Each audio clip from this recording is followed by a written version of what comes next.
Campaign 2018 and the governor's race is really heating up with just more than 60 days until voters head off to the polls. Joining us now for an in-depth look at the tactics used in these newly released political ads is CBS 46 political analyst and university professor Dr. Rashad Richey. Rashad, good to have you with us tonight, and I want to start with the Kemp ad. Okay. It's an anti-Kemp ad. It just started airing statewide today. The Democratic Party ad, though, is accusing Kemp of failing to protect sexual abuse victims in order to protect a campaign donor. I want to show everybody. Take a look.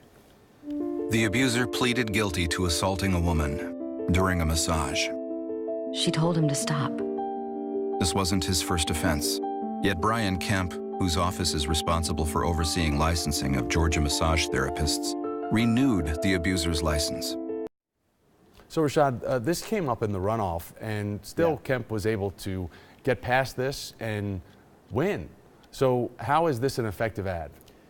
It may not be politically speaking. This is a serious ad with a serious victim and a serious allegation, and the truth is this person never should have had their license renewed. But I think people do understand that as an elected official, you're not in charge of day-to-day paperwork processing. It did not stick to Kemp during the primary, even though it was launched at him, and I don't think it's going to stick to him during the general election. All right, and if we look at the other side of things here, Kemp's campaign also upping its efforts, releasing this ad yesterday. Take a look at this one. When Brian decided to run for governor, I told him he was too honest for politics. Turns out, that's what people like about him. Brian's a wonderful husband and a great dad. Take it from me, if you give him a chance, he'll make you proud. All right, so that started airing yesterday. And when we talked about strategies, Rashad, for Kemp after the runoff, you had said that the campaign wouldn't be targeting the middle of the road voters, instead appealing to the far right. This is kind of a softer approach. Yeah, but they're still not targeting middle of the road voters. Remember, when we talk about ideology or targeting, we're talking about policy. We're talking about platform. There is nothing in this commercial that transitions the platform of Kemp. And if you're voting because your wife or the wife of a candidate says great things about her husband, then this commercial did it for you.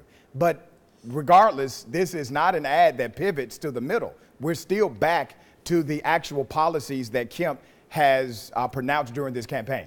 All right, so meanwhile, we've got a new Politico article that is out, and it takes a look at the governor's race here in Georgia, calling it a toss-up. I want to mention, though, that in this, it doesn't really have data to support where they're getting the toss-up reference to. But what do you think about that classification for Georgia, a toss-up?